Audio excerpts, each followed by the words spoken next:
There's no sponsor that I use more while I'm awake than NordVPN.com/Fightful. Man, this is like the Swiss Army knife, the multi-tool of applications. It does a little bit of everything. You always get a great deal at NordVPN.com/Fightful. You can listen to your favorites abroad. You can shield your data from snoops and criminals, protect yourself on public Wi-Fi, and it works on all your devices and operating systems. It doesn't end there. Change your virtual location and then get pay-per-views at a much more affordable price, TV services at a much more affordable price. You got a password manager, a file encryption tool, threat protections, and on top of that, 24/7 tech support. So if for some reason you don't know exactly how it works, NordVPN.com/Fightful will help you learn how to do it.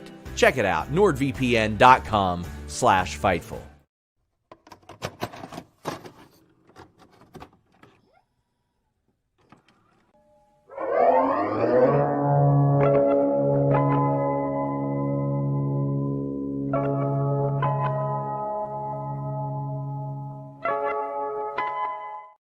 What's up, you guys? Sean Ross Sapp. Welcome to Fightful. It is October 5th, 2024.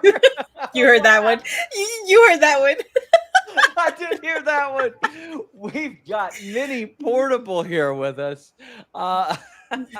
So I want to ask you right off the top, what just broke? My neighbors are moving their aluminum cans and glass bottles right now. Yeah, so that's what broke over there. Apologies. Chelsea Green's running around outside.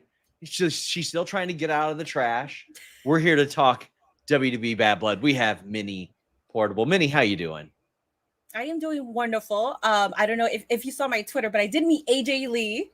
I met her this morning. It was emotional because she was my hero.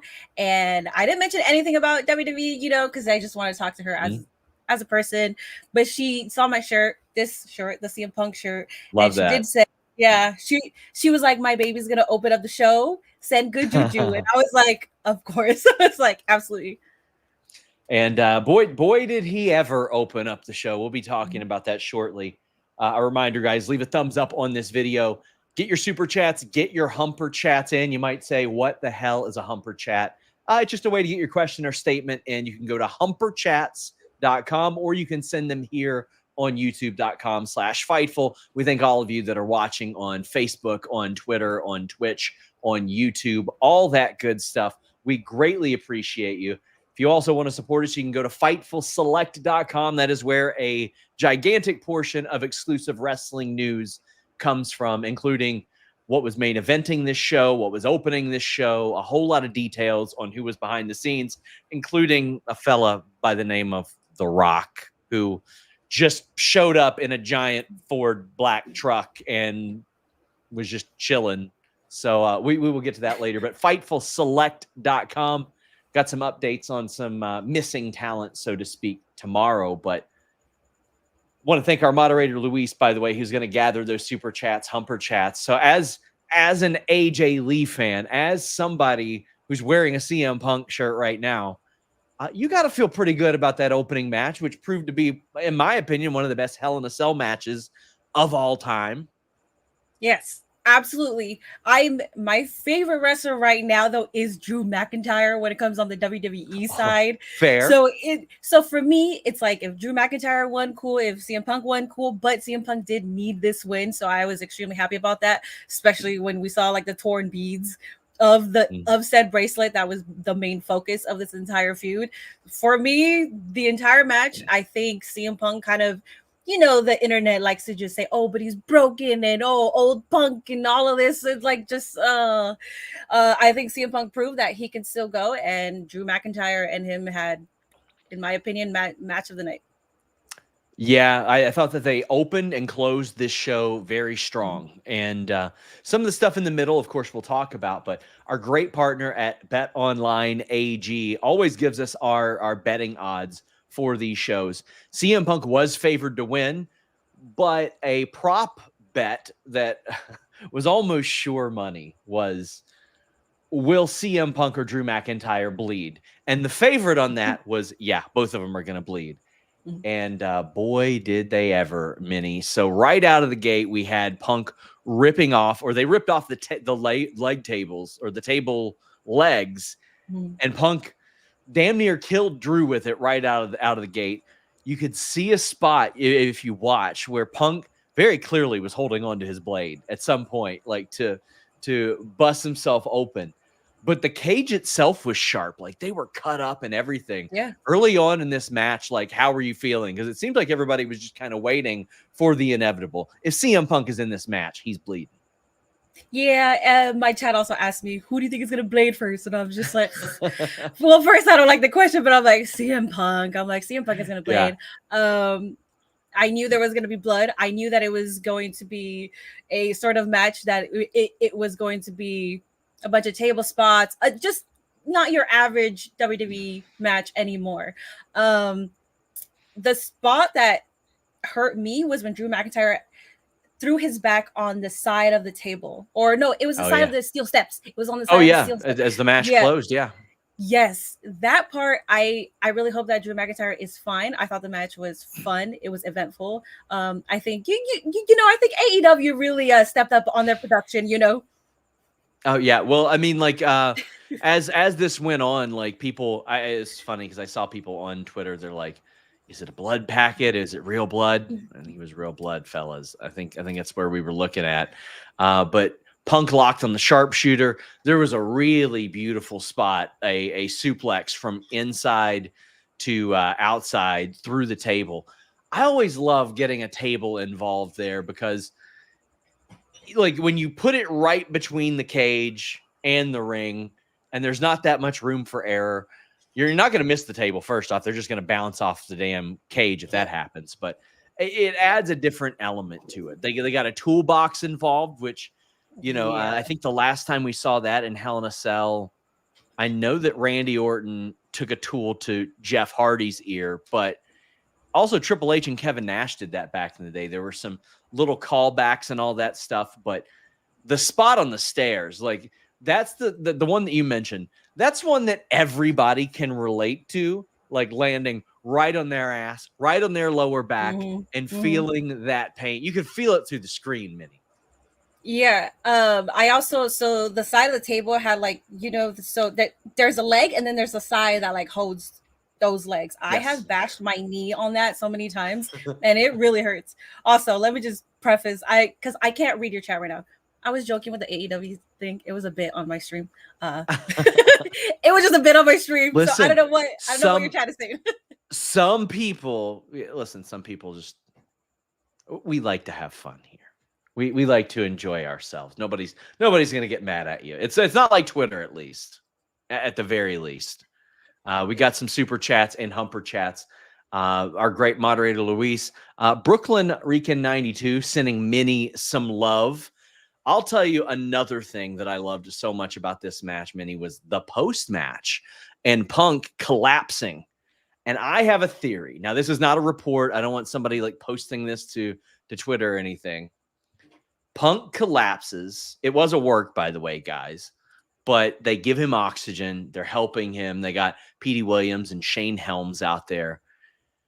I wonder if this is to keep him off of the Saudi Arabia show, because he has indicated in the past that he is not exactly keen on going over there to wrestle. Now, maybe time and money can change things, but I'm wondering if this is a way for him to sell some injuries, because that would also put Drew over a little bit. If even though he lost, CM Punk can't even make it to the next pay-per-view. Yeah. And I mean, we're going to have that conversation about the Saudi show and about, what happened. We will have that conversation. So I'm not going to say too much about that, but I agree with your take. I do think that CM Punk, I think both are going to be taking some time off, and Drew still looks strong. Drew did take CM Punk to a different level where we haven't seen CM Punk in a very long time in WWE. I did notice the mention of his wife a lot, so I'm being optimistic, I'm being hopeful, and I hope that they're mentioning her because she's going to come back. How'd you feel when you saw the friendship bracelet beads, which were sometimes a more criticized element of the story playing out here as I thought they tied it in to where it made a little bit more sense, but still getting slammed on those would not feel good. I'm just saying that it wouldn't feel good to land on those. Yeah, it kind of reminds me of like stubbing your toe, like it's just an unnecessary pain that you don't necessarily think is going to hurt, but that it does. I actually wanted, so when I saw Drew McIntyre have the bag, I was like, please let it be real glass and let him say real glass, cry me a river. Like I really wanted that to be brought. But when I did see the beads, I was like, you know what? This is even better. Like that's even better than the idea that I thought. Overall, I thought this was right up there with the MJF dog collar match as like one of Punk's best matches since he came back. Yeah. It's very clear that in these types of matches, these very violent matches, CM Punk thrives. And I mean, that's no big surprise considering the nature of his career. But now we live in a wrestling landscape where it's much more prevalent. He's got a lot more freedom to do that. And I think that CM Punk, even in his older years, after having quite a while off, he's excelling in these matches, Minnie. Yeah, and he looks great. When he came out, I felt like I was looking at Randy Orton, like his quads were massive. I was like, CM Punk is putting on some meat. Everybody loves the meat. Everybody loves the meat.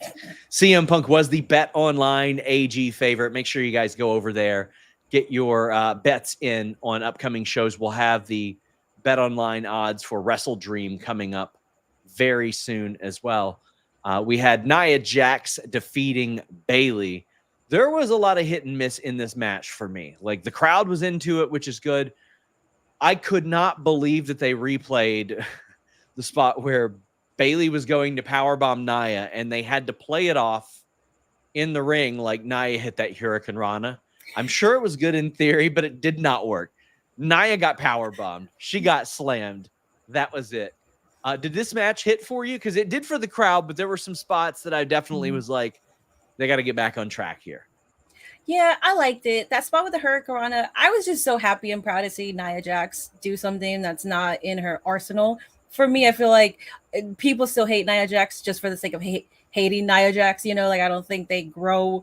They're not growing with the characters. They're not seeing the effort that she puts in. So I enjoyed the match because I did like to see Nia Jax with a wider set of moves. I mean, Bayley always kills it, obviously. As far as I'm not sure that move is in her arsenal. I don't think it could be. It could be, okay. With a little more work, she could do it, okay. And I think she could. And I think that she is on easily best run of her career. It's not even close. She has been like infinitely improved this run compared to her last run. I think that they're setting up the Tiffany Stratton turn really beautifully. I think that worked out really well, or that's gone on. But there was a few things, like there was a Samoan drop spot that got a little bit missed, but then they recovered and Bayley did an incredible Samoan drop. Like there was also Nia doing the Bayley to belly. I love that. Oh, yeah. Then there was a spot that I thought was both good and bad. So Nia kicked out and she launches Bayley over the ref. The way they set up the ref bump, I thought was ridiculous. The way the ref bump happened, I loved. Yeah. So the ref, who famously their entire job is to get out of the way, just sits down there and looks at Bayley like, what are you doing, Bayley? The person that I just watched get thrown over top of me? Huh? Why did you do that? And then Nia lands on her. I loved the end result, but I thought that setup was a little wonky. Yeah, and it barely got a reaction to like the first bump. Yeah. We were kind of like, all right, ref bump, but it barely got a reaction because it was wonky. And then as soon as Nia splats on Jessica Carr, we were like, oh shit. So like, I don't know if I can curse. I'm sorry. Yeah, you can curse. Okay, well that we sell Blue Chew and Manscaped here. They do not care. Okay. Yeah. So I thought the way that it executed was the perfect way to execute it. Nia Jax was the favorite from Bet Online to win this match, but Tiffany Stratton comes in and helps make it happen. Nia setting up like the Undertaker was so good. Like Nia just seems so much more motivated this time around. Like I did media with her earlier this year as well. She was wonderful, but like in the ring, me complaining about those two and a half things, this is still better than almost any match that Nia had during her original run, because she seems like she's having so much fun. She seems like she's really enjoying it. And I think that goes a long way. But Tiffany Stratton comes out and goes to help Nia Jax. Nia does not seem thrilled about it. Nia's been bullying Tiffany a little bit. I think the babyface turn here is going to be really great because it's very clear, like earlier this year, the crowd started to embrace Tiffany Stratton, and they're ready to do it again. And right now they're bridging the gap with Bayley, which is, appropriate because she won the title earlier this year. When do you think that turn is going to happen?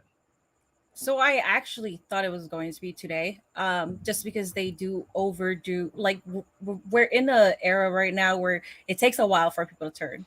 Like we still have Austin Grayson, we still have Xavier and Kofi. We just saw the Miz turn on R-Truth.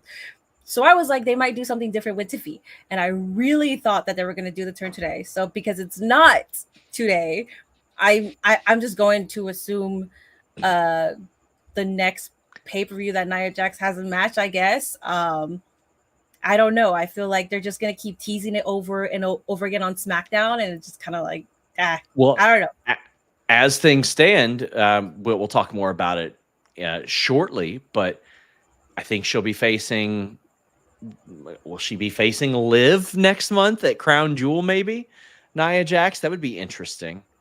So that should be, considering they're doing the champion versus champion. But I'm interested in your thoughts as a fan when you watch somebody interfere and their music hits.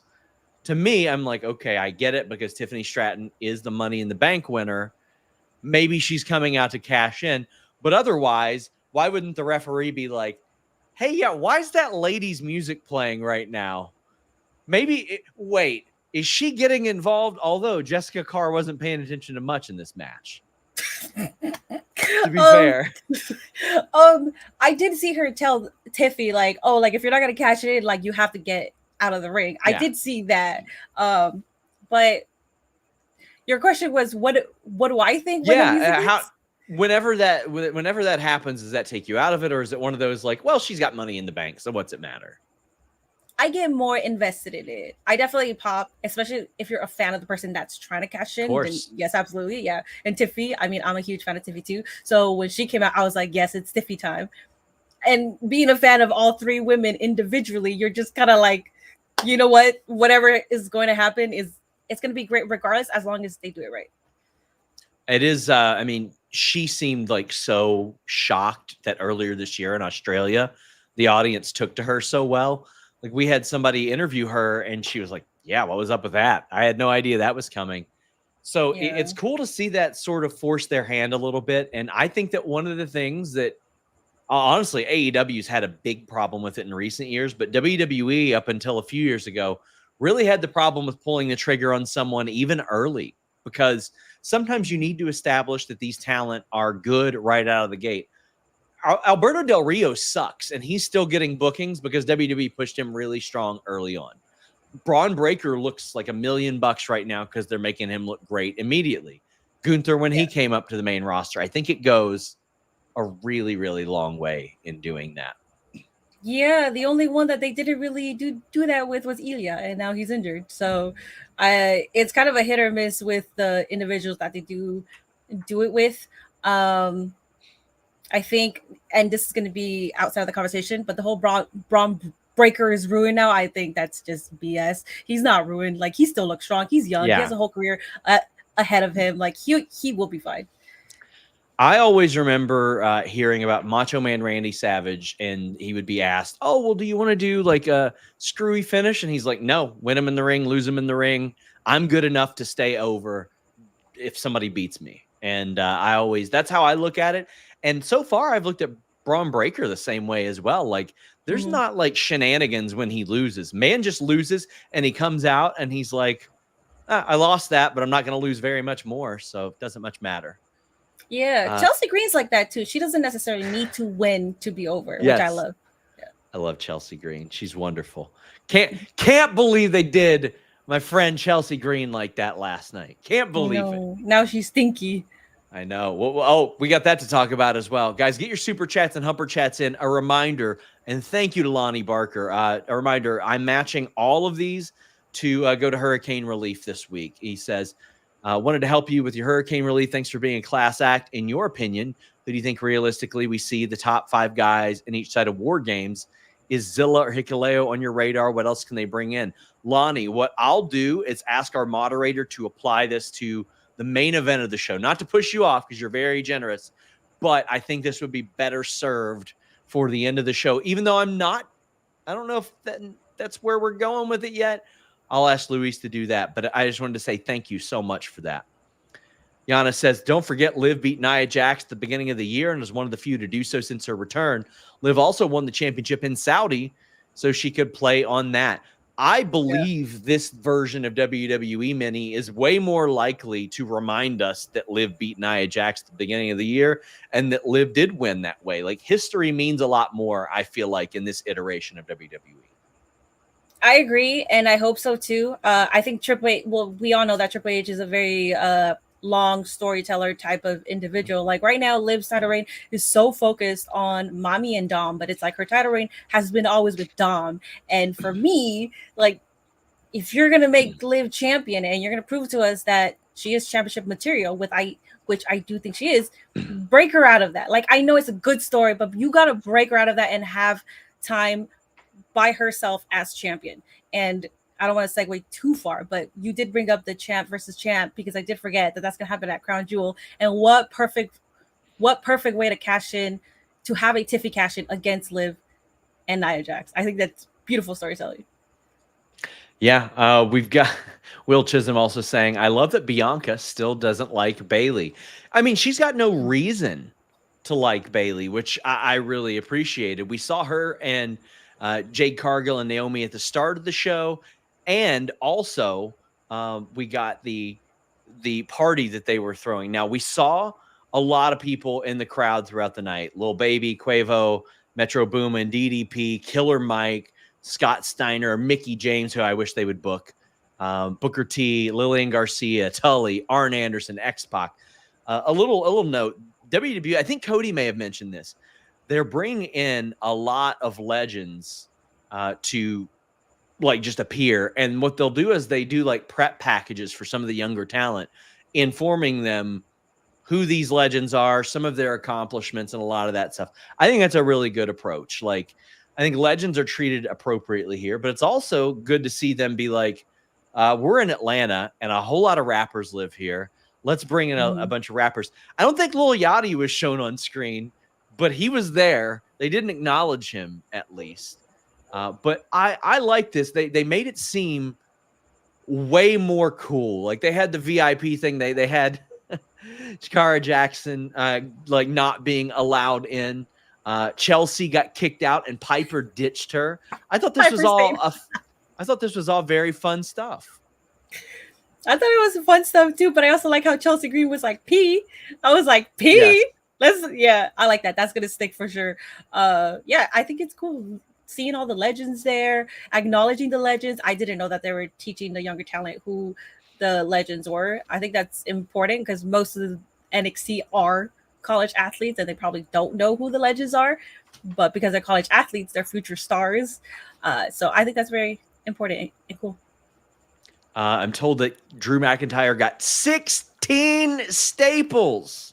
Oh, but appears fine. So we're going to get to this, but they just did a segment where Kevin Owens attacked Cody Rhodes outside the venue. So the turn happened. We will get to that as the main event happens. But yeah, holy cow. That's very cool. Damian Priest defeated Finn Balor. Judgment Day got involved. I mean, listen, I think Damian Priest has delivered at a main event level. This match was okay. It happened. I felt like they could have had this on Raw and Sammy and Gunther could have been on the PLE. Yeah. all due respect, because I love Yeah. Damian Priest. He's one of my favorite performers. But I was sitting here, and my big question was, what does Damian Priest do next? And apparently he said he's not finished with the Judgment Day. And I'm like, oh, okay. Well, what'd you think of the match and the idea that Damian Priest... Well, first off, what'd you think of this match being on the PLE over Sammy Gunther, over the tag title match, over even Michin and Chelsea in a dumpster match? I agree. That was the one match that I was extremely actively talking to my chat, and my chat was like, don't forget, you're going to be on FIFO. You're going to have to pay attention and talk about the match.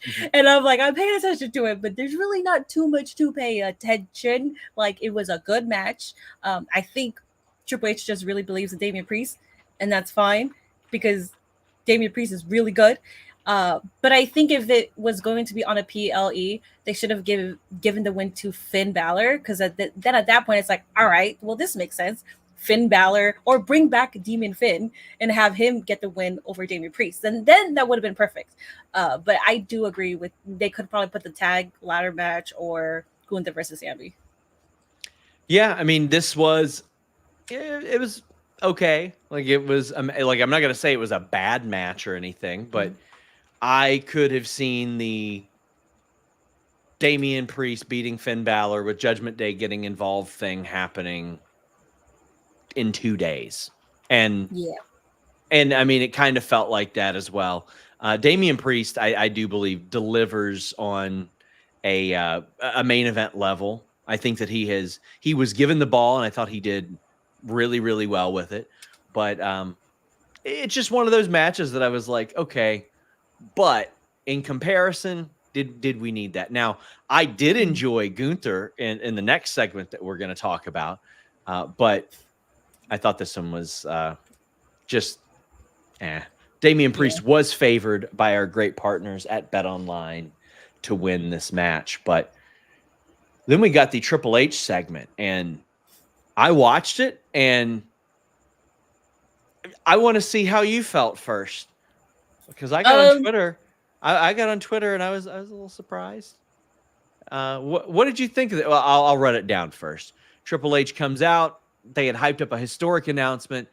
He says they will continue to make history at Crown Jewel, and it appears every year, Minnie, that the world champion and WWE champions, both men and women, will take on each other, and those titles won't be on the line, but the Crown Jewel championship will be on the line, or at least it'll sort of be awarded to people, because that will obviously change every year. I'm going to pull up a picture of that Crown Jewel championship.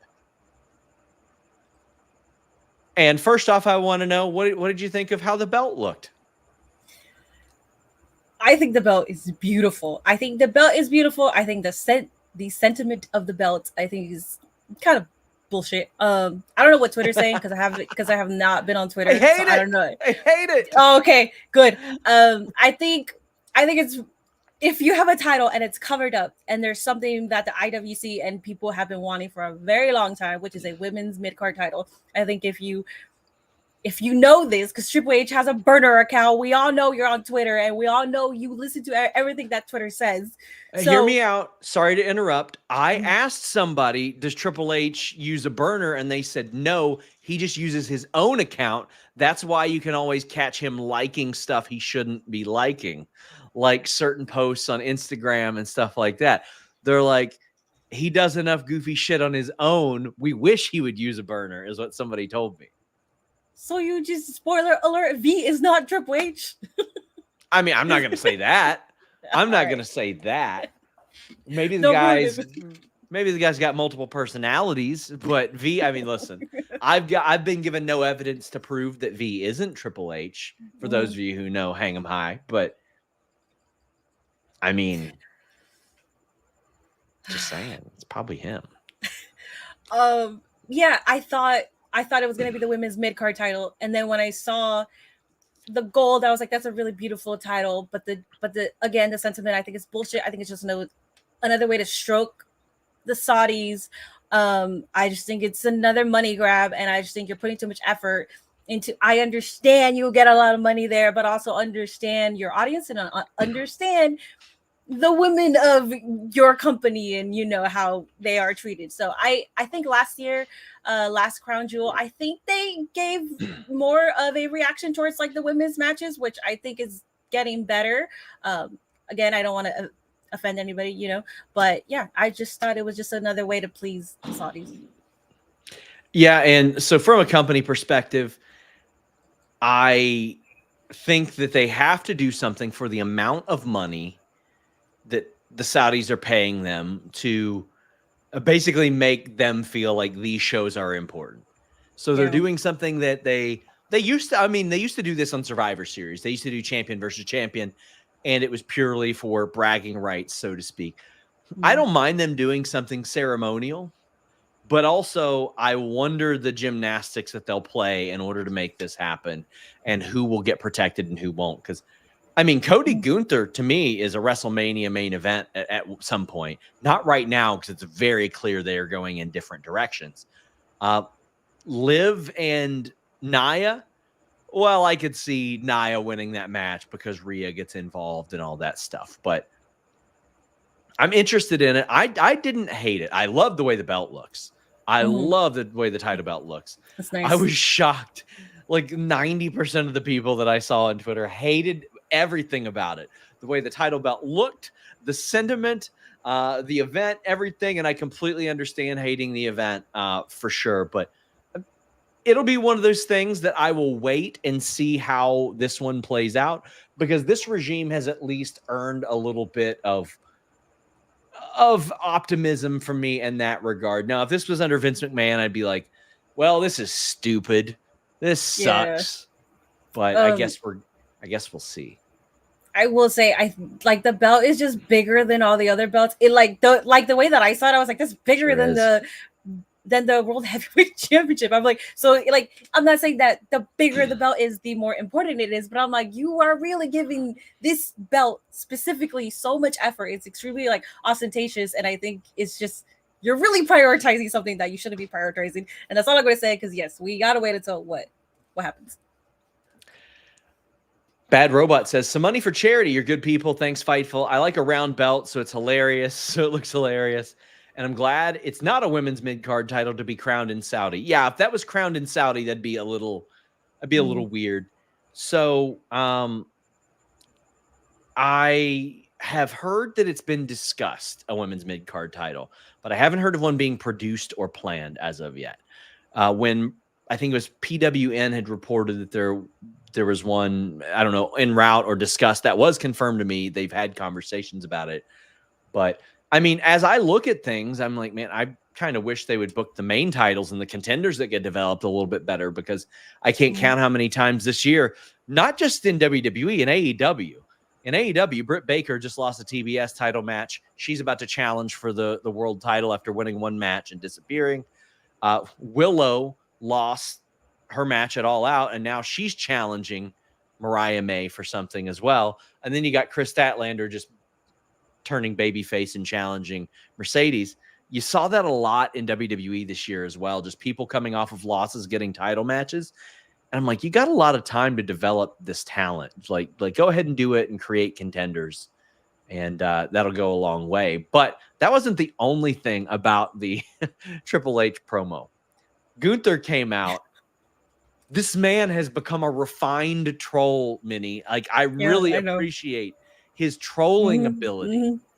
He sees Bill Goldberg and he says, Bill Goldberg, you know, I said some things to Brett about you being my hero, and I just wanted to address those. I was lying. A one-trick pony like you could never be my hero. And Goldberg's like, yeah, I hear you. And then he looks at Gage Goldberg, who is, I feel so old knowing this is the same kid from Survivor Series all those years ago.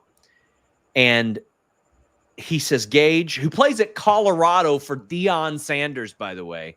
He's like, I hope for your sake, your dad is a better pro wrestler or a better father than he is a pro wrestler. And I was like, Goldberg jumps the barricade, and Gunther still isn't done, Minnie.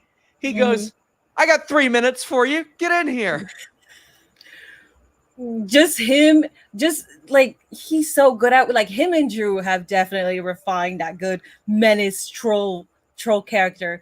But as soon as Gunther walks out, he already has his menace smile on. So immediately I was already honed in. I was like, all right, I know this man is going to be a menace. I know Goldberg is in the crowd. Something was going to happen.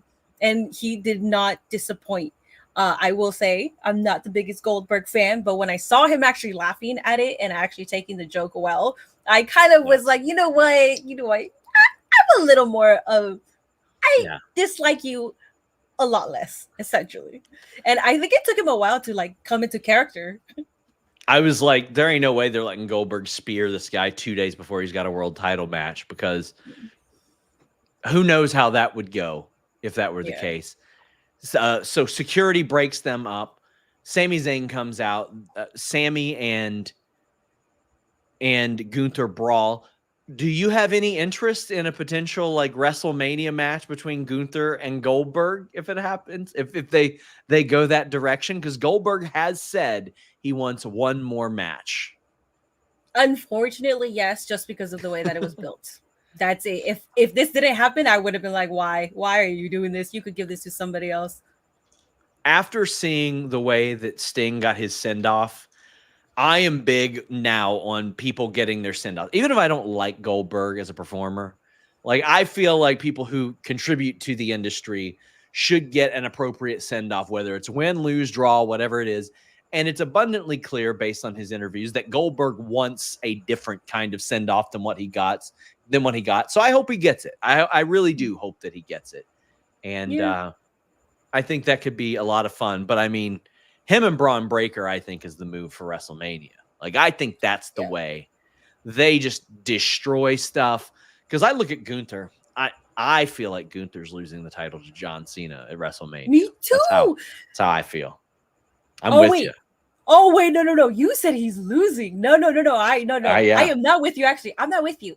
More so because I actually believe John Cena when he says that his last year is just going to be about essentially, like doing it the right way. I think when it comes to Gunther, I think he's not going to touch that. They will have a match, but he's going to put Gunther over. I think that 100% of what I think he can beat anybody else, but Gunther, for me, I think he's untouchable to John Cena.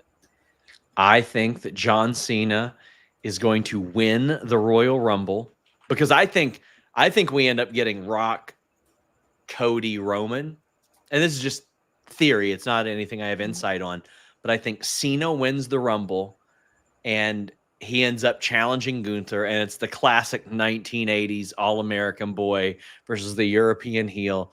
And I think that John Cena wins his 17th because at this point they're like, screw Ric Flair. Like, who gives a damn about his record? Let Cena take the record. And I think eventually Gunther wins it back. But I think all that's happening. I think they're going to focus on him being a Grand Slam instead of doing the 17th. I agree. Yeah, screw Ric Flair's record. But I think they're going to focus on the Grand Slam more so than they're going to focus on the 17th. Crazy 101 says WWE have 18 titles to this new one. AEW and ROH have 15. Well, AEW and ROH have too many too. But I'll say this. These are basically trophies is what they are. These are like the Owen Hart tournament belts. Like they are there for decoration. Anyway. Rhea Ripley defeated Liv Morgan via DQ. So technically, if you would have bet on BetOnline AG on Rhea Ripley winning, you would have won a significant amount of money because she was a healthy underdog here. But the finish got messed up. Yeah. And Rhea Ripley ended up winning. The original finish, I'm told, was Raquel comes in. Liv ends up getting pinned by the way that it looked like she was supposed to. And it did not go that way. And I did not like this match. The performances, I thought, like Rhea playing to the camera and the Dominik stuff all went well. But I feel like a lot of stuff didn't go well here. Like you could tell the chain that Dominik had was very obvious. I was still surprised they did that spot where they hung him upside down and she basically beat him like a piñata. She said, "Happy birthday to me." Raquel came back, and they were put in a position where the ref very clearly could not do anything but call a DQ. There's no way. A couple of things I did like. I liked Rhea's Razor's Edge, and I liked I love Liv's Crucifix Bomb because it's a great counter out of the Riptide. And them saying that Dom learned to pick locks in prison was very funny. How'd you feel about this one? I do agree. I saw him playing with like the chain. I saw him checking on it inside the cage while the match was going, which means that the match probably like I liked the match, but I don't think it was like the most engaging match where I'm focusing on every single moveset. I was focusing on what Dom was doing, and I did see him like fiddle with the chain and stuff. I do think it's funny because Dom did say that the match between Eddie and Ray was supposed to be hanging from a chain. So them oh my God. So them doing it with Dom again or doing it now as an adult, I think that's funny. The pinata spot was cool. I thought the ref cam was cool too.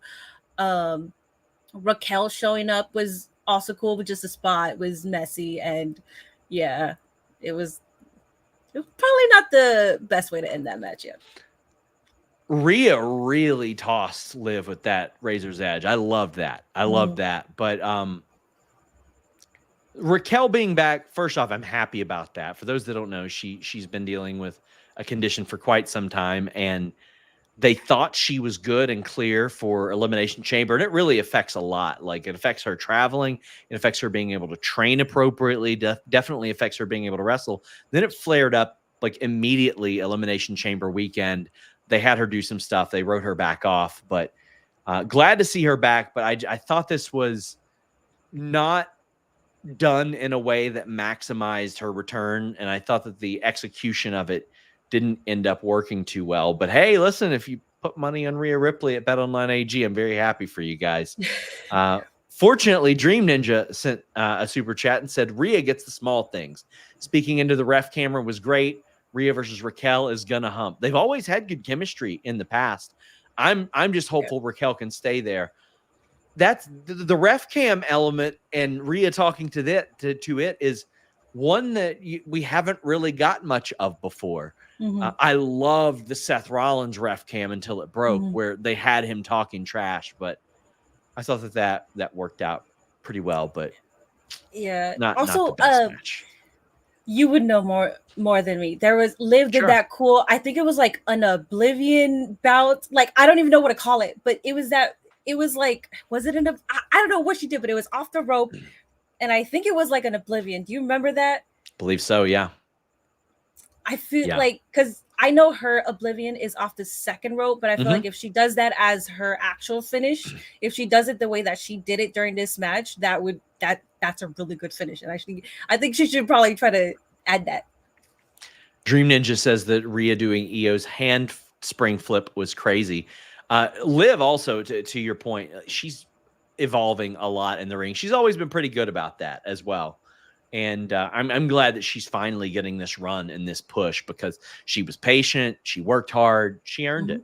She absolutely earned it. Jordan Scott's in a humper chat, says, hate putting this out there, but the Goldberg Gunther interaction makes me think Sammy could win due to Goldberg interference. Oh, no, don't say that. God. Don't say that. Do not say that. And it's Goldberg versus Gunther, Sammy versus Cody at Crown Jewel. Jordan's got a good point. No, Jordan. No. Oh, man. Good point, but no. Because, I mean, like, Cody and Gunther is such a marquee match, but yeah. Oh, my God. Or, hear me out, guys.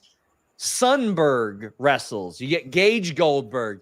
It's the Colorado Buffaloes bye week that week.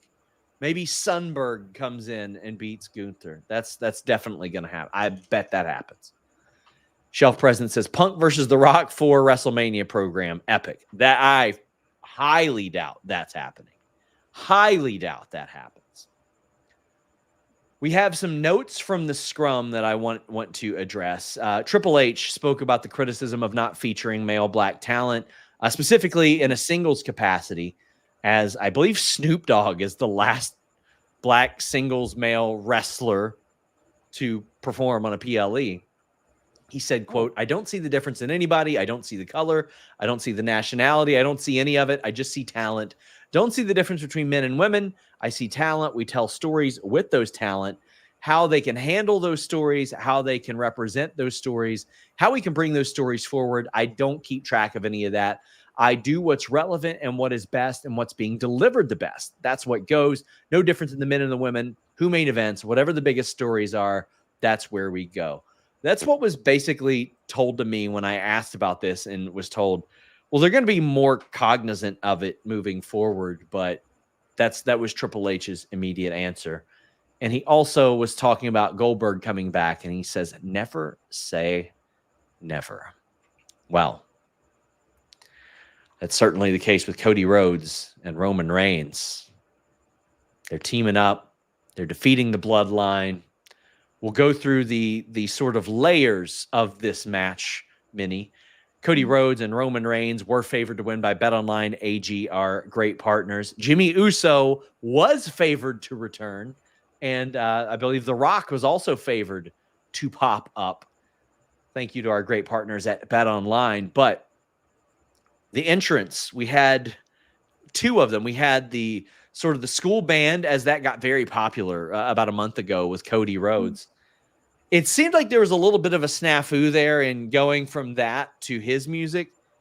And I think they caught somebody. I think they caught a woman from the Philharmonic pretending to play drums.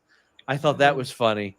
But I like that they're adding, like, even if it's a little performative, like, I love that they're doing this and making it feel as special and big as possible. If you're going to put 5 matches on a show, let's add as much to them as we can. What did you think of these special entrances? Yeah, I thought Cody's entrance was really good. Before I go on 5 matches on a PLE, good. I'm never going to complain about that. But I thought Cody's entrance was good. I did see like the people just stand, like the 4 that were supposed to be sinking, just kind of standing there, and they were like, like it was like, okay, you're getting paid to stand there. That's cool. And I thought OTC's entrance was a lot better. I thought they did too. Yeah, they favored OTC with that entrance because he had a whole orchestra, and it's like the juxtaposition from Cody Rhodes to OTC. You kind of can tell who really runs the show. And I hate to say that because, you know, like, I love Cody Rhodes, but today, like, the OTC ran the show. I was so happy to see Roman Reigns back in the ring. My God, I really loved the era of SmackDown early on when he had the title and he was defending the title on SmackDown because it made those shows feel so huge. One thing that I think Roman Reigns, and especially in this match, has done is he's brought back like the Attitude Era style of main events. And people are like, well, what do you mean by that?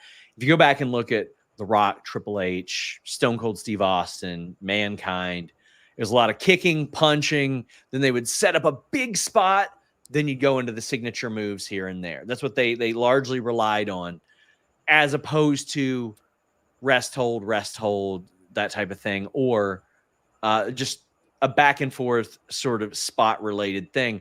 They had a particular formula, and I think it works so well for Roman Reigns, and especially the Bloodline, because we are familiar. Like, they're going through a barricade, they're going through a table. We know Cody does the disaster kick. We know he does the crossroads. We know there's a Superman punch and a spear. And considering the number and the spike, and considering the number of ingredients in this match, there was plenty of time to get there. And I thought that they did that well. Very, very interesting how strong they kept Jacob Fatu. 2, how much they kept Jacob Fatu away from Roman Reigns. It is abundantly clear that they know that Jacob Fatu is the guy. And they're playing that up on TV. Cody is doing the crazy shit. Cody, the guy who is doing Roman the favor, is doing the crazy shit for Roman. I thought this was a very well constructed main event to play off what they were doing. Let's talk about the match itself and how you felt about it before we get into the crazy stuff that happened at the very end and after the match. Yeah, I thought the match was good. I did see a lot of like Jacob and Cody were more prominent shown. throughout the match. The crowd started chanting, you can't wrestle the Solo, and my chat was like, they should be chanting, you can't math, which I think would have been a way better chant than you can't wrestle, because Solo could wrestle. Okay, he just sort of lost his aura when he became Tribal Chief, but I think that's the point. He's also doing it on purpose. He's playing into the character that he understands that he can never be Roman Reigns. But I thought the match in itself was pretty good. I agree with you about the whole the setup of a main event from the Attitude Era. I think that is perfect for the Bloodline, and it kind of like gauges away from what we know is going to happen. Just like what you said, barricade, table spot, Jacob just saying Solo. Like, we all know that that's going to happen. Yep, and I thought the spots were appropriate, like Cody jumping that far. Sometimes I'm like, can he make it? He did. It worked out great. Jacob Fatu being protected heavily and no selling some stuff. He no-sold the barricade spot. That was really, really smart of them to do. Then it happens. Listen, I got so many people that I kept receipts on when Rikishi was out there saying silly shit, saying, pray for Jimmy, keep him in your thoughts. And I had to hit up people, and I don't like to dig into people's personal stuff like that. Yeah. But somebody was like, man, I just FaceTimed with him. He's fine. He's okay. And I had so many people saying, oh, you're going to believe Sean or his dad? Like, no, I get it, but don't be a dick about it, guys. So I had to pull out some of those receipts. Jimmy's fine. He's fine. He's throwing super kicks. Roman gets the win. And then after all that, the Bloodline is jumping Cody. And I loved Jimmy. He's ride or die for Roman. Through everything, he's ride or die for Roman. And this is the redemption story of Roman Reigns, Minnie, because right now, the only people that have any real reason to help him are his family. Like, Cody had to be talked into it. He had to meet Cody at the 50-yard line at Georgia Tech to make this happen. He said, no, you can be here. And then Jimmy said, all right, let's go help him. They run them all off. And then it happens. As FightfulSelect.com, the best $5 in the business, reported, Dwayne "The Rock" Johnson is back. He legitimately rolled up in his big-ass black Ford truck in plain sight of people earlier. I was shocked. But like, when WWE doesn't make it a secret, Minnie, when he's popping up. Like, you'll have little things like him posting, oh, I'm going to be at this football game about 80 minutes away. Or you'll have The Rock like talking to Pat McAfee, and he's like, heard the big guy's going to be there. Like, they hint at it, and it's because they want the surprise, but they also want everybody to tune in and watch. When the music hit, how were you feeling? Electrifying, and pun intended. I also agree. Yeah, Dwayne was on the Pat McAfee show in Colorado, and then SmackDown was in Colorado, and then he shows up out of nowhere. So yeah, I do see what they're doing, especially when it was reported that he was in Atlanta, Georgia already. So yeah, it was highly speculated. Definitely felt the aura. Like, it went from feeling Cody Rhodes being the champ. I was like, all right, cool. Then Roman Reigns just like absolutely destroying Cody Rhodes' aura, and then The Rock coming out. And I don't know what this means. I don't know what that means. Yeah, I don't know. I was about to ask you like what you thought the 1, 2, 3, whatever, and then he cut meant. He didn't do a lot, but him being there is exciting. Like, the story is exciting. He didn't do a damn thing. But Eric Elrod says, outside of Hell in a Cell and The Rock showing up for 10 seconds, this is a very Monday Night Raw pay-per-view. I don't disagree with that. But to me, it's very smart, especially when you've only got 5 matches. If you sandwich a show with 2 things that are incredibly memorable, that's what I think the majority of people are going to remember. David sends a humper chat. He says, this is my first chat after 4.5 years watching. Thank you. He says, today was a great show. I think War Games is going to be Cody, Reigns, Usos, Sammy versus Rock in the Bloodline. Also, about Crown Jewel, I see it as in soccer when, and I'm going to have Luis send me the rest of that. But let's talk about this. And we are going to get to the Cody, Kevin Owens things, guys. But Mr. Nostalgia says Rock is simply setting up a Survivor Series War Games match between Bloodline, Cody, Roman, the Usos, and question mark. Lonnie Barker mentioned, is Zilla or Hikuleo on your radar? No, Hikuleo is not signed. And if they signed him, I don't think that they would feel like at a place to put him in there right then. The reason he's not working with GCW is a pay dispute. That's completely why that happened. So let's talk about what it seems like they might be setting up, Minnie, at least what everybody's suggesting. War Games. Yeah. Mm-hmm. Is that where you think they're going with this? Yeah, old Bloodline with new Bloodline, essentially, yeah.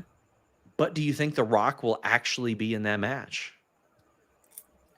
No, I don't think. I think he's going to oversee it. I think he's overseeing it. He's probably going to interfere somehow, but I don't think he's going to be a part of the match. So we have Tama, Tonga, Jacob, and Solo. Mm-hmm. Then we've got Roman, the Usos. I would actually like to see them call on Sammy to help him again instead of Cody, because I think they're going a different direction with Cody. I would love for Jey Uso to be like, listen, let's get back together, and then to make sense of it. I wouldn't be surprised if they go 4 versus 4, and that's just a hunch. How are you feeling about that? I also want them to bring Sammy. If they do have a different direction with Cody, then that's fine. If it's not Sammy and it's Cody, that's okay with me too. But yeah, if you're gonna do like a Bloodline versus Bloodline, you should bring all the original members versus the new members. And 4v4, I'm okay with it. I actually did think that Hikuleo would be a part of it. I knew Zilla wasn't going to be a part of it, but I actually thought Jimmy was Talatonga. I'm assuming that's going to be Hikuleo's name. I don't know. I feel like, I mean, if Hikuleo comes and shows up there, which again, there was word he was getting added to NXT. I haven't confirmed that, but they say, oh, okay, well, there's your 5, and The Rock joins Roman and the Usos and all that, and then turns on them. I think that could be good. Mm-hmm. I think that could be okay. But I'm interested to see how they go in that direction. I want to know what our chat thinks of it. Get in your super chats. Just let us know in the live chat. The rest of David's chat was, I see it as the crown jewel thing. I see it as in soccer when the champions of 2 different tournaments play each other in a one-off and call it a super cup, which doesn't matter more than the actual championships, but it's known to know which team is better between the 2. I like it as a wrestling gimmick. I'm with you, David. I like it as a wrestling gimmick as well. I'm cautiously optimistic especially because in wrestling, you script it, that in the past we have seen that, and they overbook it in order to protect everybody. I am of the belief that sometimes when a really great wrestler and a really great wrestler face each other, one of those really great wrestlers can just beat the other one, and it doesn't hurt anybody because they're really good. It doesn't make anybody lesser than. Mm-hmm. So after the show, we actually got word from our audience. Kevin Owens jumped Cody Rhodes. I don't know if I'm able to show the footage, but it has been filmed and broadcast on social media, and it's Cody getting jumped outside his bus, which Rafael Garcia says they love jumping him outside his bus. I kind of dig that they did this off screen a little bit, and they'll apply it to something. It increases the spontaneity of it. The Rock also did an IG live. It would have been kind of cool if he caught that happening as well. But the turn of Kevin Owens on Cody Rhodes, how you feeling about it? I feel good. I kind of wanted to see it though. I'm not gonna lie. Fair. I would have wanted that on TV. Now, I kind of obviously we all knew that the turn was coming, and we also know that Randy Orton is going to turn. And I'm not saying like we know as in definitive, but it's like we are pretty sure that's going to happen. And I'm just hoping that they film Randy Orton's turn on Cody Rhodes. Yeah, me too. Like, I mean, it got a lot of buzz, at least in our chat. Like, everybody was talking about it. We got this fella, people asking us if we covered it. I mean, I'm excited for it. Like, I like a heel Kevin Owens. I also like a babyface Kevin Owens because he seems like the only guy that actually watches the show. He pays attention to everything that is going on, which I appreciate. But that's one that we are definitely going to monitor. If you guys didn't check out our Scoops thread over on FightfulSelect.com, we had a whole bunch of stuff there. I will be doing the Q&A. I'll probably drop that show on Monday, but you can get your questions in tomorrow. It's just $5 a month or $54 a year. The least expensive exclusive wrestling news service that you can find. As we wrap up, Alan says, I gave Bad Blood a B+ overall. Great show with good storytelling. Happy for all the returns. Hope Punk and McIntyre are okay. As best I know they are. I know Drew did have to get stapled up, but yeah, I mean, it ended up being all right. How would you rate the show? I rated it a 10 out of 10. Interesting. I would rate it an A, a B, an AB, or an O. Get it? They're blood types.